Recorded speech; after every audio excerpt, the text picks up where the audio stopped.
Hello fire fact channel viewers, எப்படி இருக்கீங்க எல்லாரும்? எங்கட கொஞ்ச நாளா புது ரெசிபிஸ் எதுவும் காணோன்னு பாக்குறீங்களா? அதுக்கு தான் ஒரு சுவையான சத்தான நம்ம சேலம் தில்லைநகர் சமையல் ரெசிபியோட உங்களை சந்திக்க வந்திருக்கிறோம்.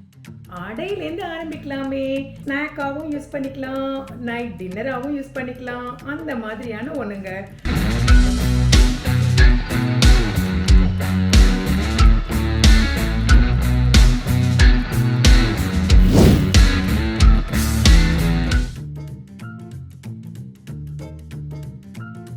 இப்போ பாருங்க, நான் எடுத்து வச்சிருக்கிறது அடைக்கானது.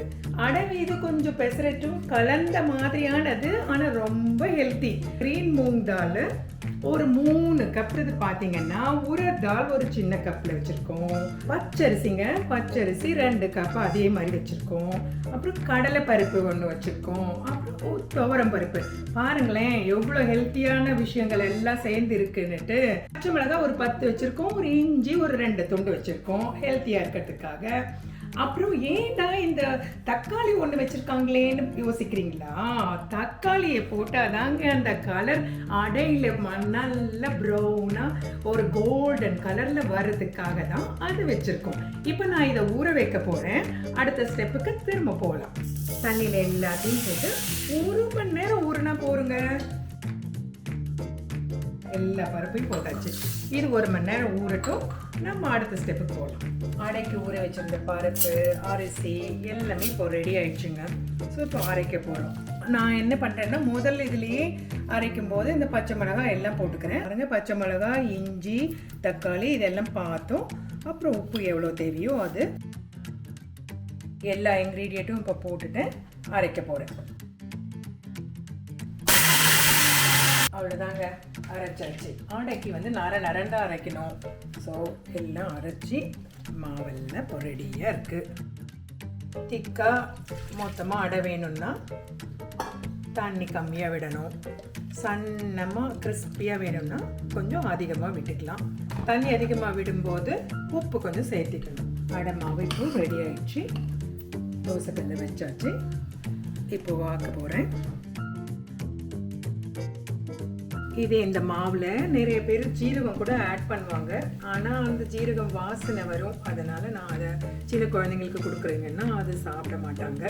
அதனால தான் அதை ஆட் பண்ணல. ஆனால் இஞ்சி ஆட் பண்ணியிருக்கிறதுனால வயிறுக்கு ரொம்ப நல்லதான். ஏன்னா பருப்பெல்லாம் போடுறதுனால இஞ்சி இருந்தால் ரொம்ப நல்லாயிருக்கும். வேற என்ன, கொஞ்சமாக எண்ணெய் அடைக்க கூட குடிக்கும்னு சொல்லுவாங்க. ஆனால் நம்ம கொஞ்சமாகவே போட்டுக்கலாங்க. நிறைய பேர் நான்ஸ்டிக் பேன் வச்சுருப்பீங்க, தோசைக்கல் வச்சுருப்பீங்க, டக்குன்னு எழுந்திரிச்சிடும். அதனால் நம்ம நிறைய விட வேண்டிய அவசியமே இல்லை.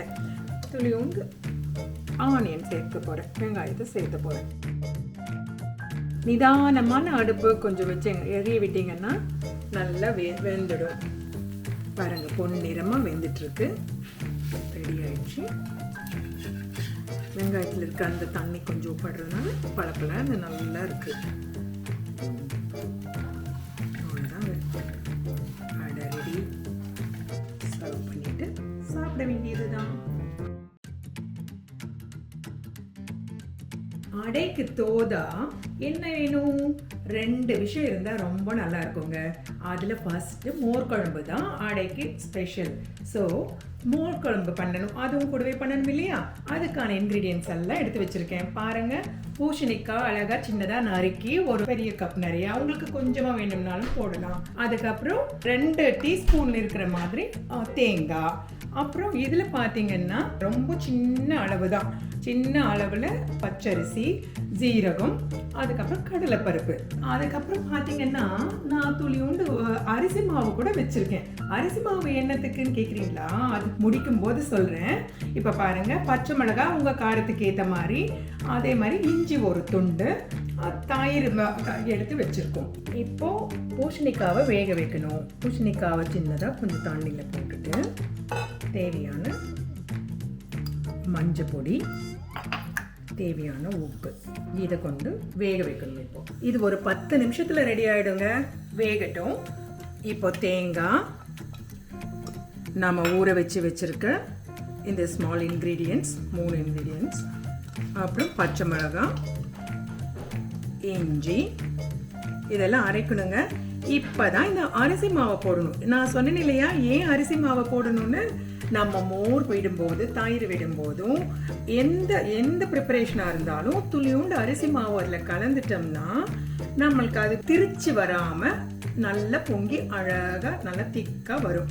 அப்படிதான் ஹோட்டல் எல்லாம் கொடுக்குறாங்க. அந்த ஸ்மால் ஐடியாவை யாருமே சொல்ல மாட்டாங்கங்க. இது துளியுண்டு தான் அரிசி மாவு, ஆனால் மேஜிக் ஒர்க் பண்ணும். இப்போ அரைச்சிடலாம்.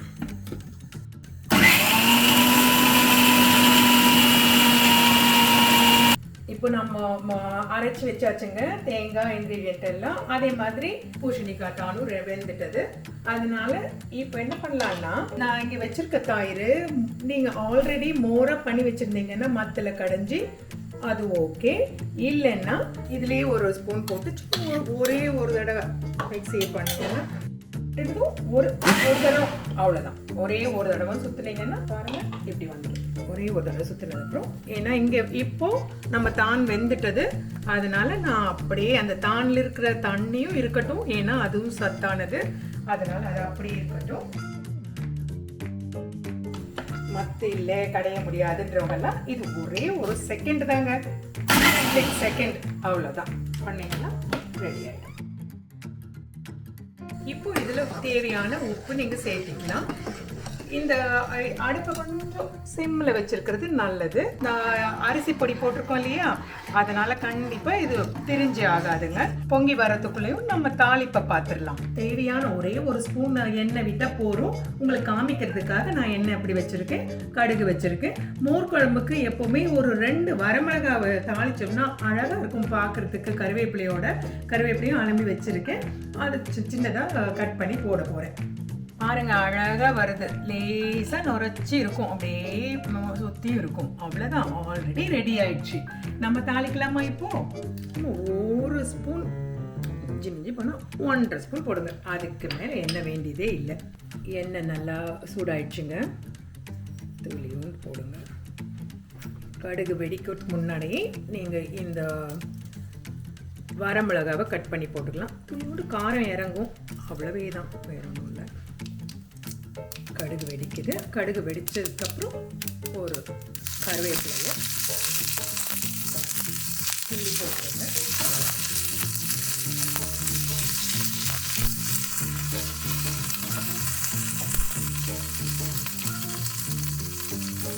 இதை இப்போ ரெடியாக இருக்கிற மோர் குழம்புல விட்டுடுங்க. பார்த்தீங்கன்னா எப்படி இருக்குன்னு. அடைக்கு அடடான்னு மோர் குழம்பு ரெடி ஆயிட்டதே. அடைக்கு கொஞ்சம் வித்தியாசமான சட்னி கூட ட்ரை பண்ணலாம் அப்படின்னு சொல்லி ஒரு வித்தியாசமான சட்னியும் உங்களுக்கு காமிக்க போறேன். எப்பவும் தேங்காய் சட்னி தான் வச்சிருப்போம், ஆனா இது ஹெல்த்தியா இருக்கணும் இல்லையா, அதனால சீமை கத்திரிக்காய் இல்லைன்னா சவுன்னு சொல்லுவாங்க, அதோட தோலை எடுத்து சின்ன சின்னதாக கட் பண்ணி இங்கே வச்சுருக்கோம். அது கூட கொஞ்சம் தேங்காய், கொஞ்சம் உளுத்தம்பருப்பு, கொஞ்சம் புளி, 2 பச்சை மிளகாய், 3 வரமிளகாய், உப்பு வச்சுருக்கோம். கொஞ்சம் எண்ணெய் எடுத்துக்க வச்சுருக்கோம். இது எல்லாத்தையும் நம்ம இப்போ வறுத்துக்க போகிறோம். ரொம்ப எண்ணெய் இல்லைங்க, 2 டீஸ்பூன் அவ்வளோதான். 2 டீஸ்பூன் போட்டுட்டு கொஞ்சம் நல்லா பெருசாகவே நீங்கள் வச்சுக்கலாம் அடுப்பை. ஏன்னா நம்ம இப்போ வறுக்க போகிறது உளுத்தம்பருப்பு, 3/4 கப்பு உளுத்தம்பருப்பு முதல்ல வறுத்துக்கிறோம். அந்த உளுத்தம்பருப்பு நல்லா வறுத்துடுச்சு. நான் உங்களுக்கு கொஞ்சம் ஈஸி பண்ணலாமேன்னு சொல்லி 2 வச்சுருக்கேன். தனித்தனியாக வறுக்கவும் பண்ணலாம், ஒன்றா சேர்த்தும் செய்யலாம். ஆனால் இந்த தோல் இருக்கு இல்லையா, அது கொஞ்சம் டைம் எடுக்கும், அதனால நான் அது பக்கத்துலேயே போட்டுடுறேன். இப்போ வரமிளகாவை ஆட் பண்ணுறேன். இந்த தேங்காவையும் ஆட் பண்ணிடுறேன். ஆட் பண்ண ஆல்ரெடி உளுத்தம்பருப்பு நல்லா வறுத்துச்சு, அதனால இது ஒரு 2 மினிட்ஸில் இது ரெடி ஆகிடும்.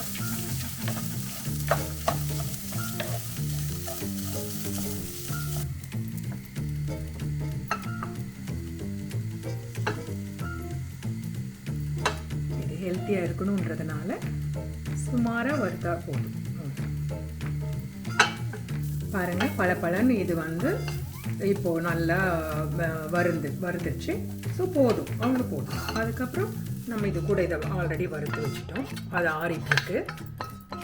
இதையும் போட்டுடலாம். இப்போது புளியும் அதில் போட்டுட்டு பச்சை மிளகாயும் போட்டுட்டோம்.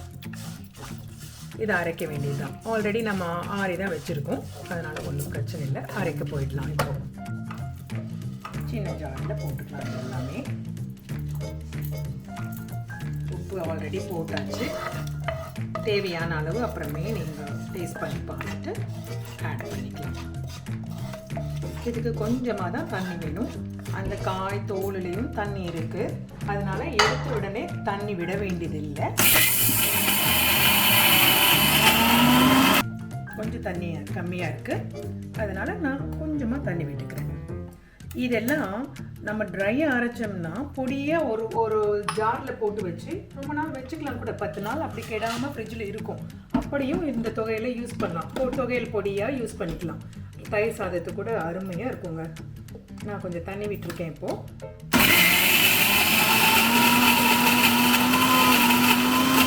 ஒரு 4 சுற்று சுற்றுனீங்கன்னா நல்லா நைஸாக அரைஞ்சிடும். ஏன்னா நம்ம அடைக்காக கொஞ்சம் சட்னி மாதிரி நைஸாக அரைச்சிட்டேன். நான் சொன்ன மாதிரி தாங்க, நீங்கள் தண்ணி கம்மியாக போட்டு பொடியாக தொகையில் பொடியாக வச்சுக்கிட்டும் யூஸ் பண்ணிக்கலாம்.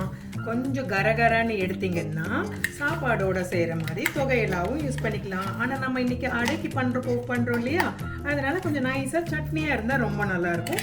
அதனால் கொஞ்சம் நைஸாக பண்ணிக்கிட்டேன். கொஞ்சமாக தண்ணி விட்டுருக்கேங்க. பாருங்கள், இந்த கன்சிஸ்டன்சி வரும் சட்னிக்கு. அடைக்கு தாளிப்பு எப்பவும் போல் தாளிப்பு தான் இருந்தாலும் இதுக்கு கொஞ்சம் உளுத்தம் பருப்பும் போட்டுட்டோம்னா ரொம்ப நல்லா இருக்கும். அவ்வளோதான், முடிஞ்சது. நம்ம சட்னிக்கு தாளிப்பு முடியும், ரெடி ஆகிடுது. சட்னி தாளிப்பு ரெடி. சூப்பரான சவ் சவ் தோல் தொகையல் ஆர் தோல் சட்னி ரெடி. அடக்கி நம்ம நல்ல அழகான டேஸ்டியான ஒரு தொகையல் பண்ணியிருக்கோம்.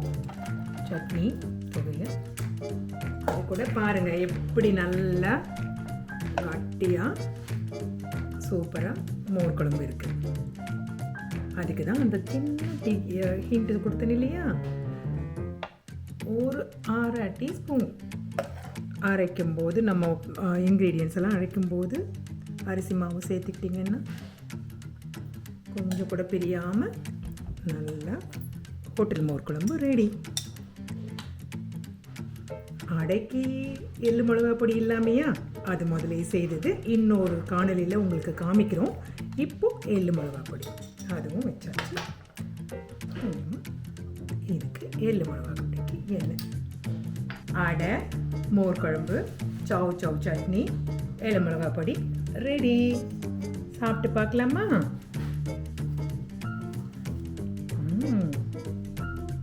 ஒரு வாய்க்கு ஒன்று எடுத்து சாப்பிடணும் போல.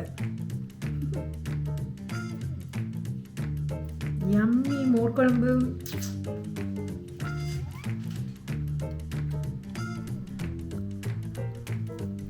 சூப்பரான ஹெல்த்தியான சவ் சவ் சட்னி.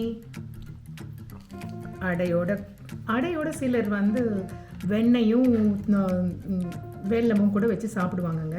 ஆனால் இது ரொம்ப நல்லாயிருக்கும். இது எல்லா காம்பினேஷனுமே சூப்பராக இருக்கும். தேங்க்யூ.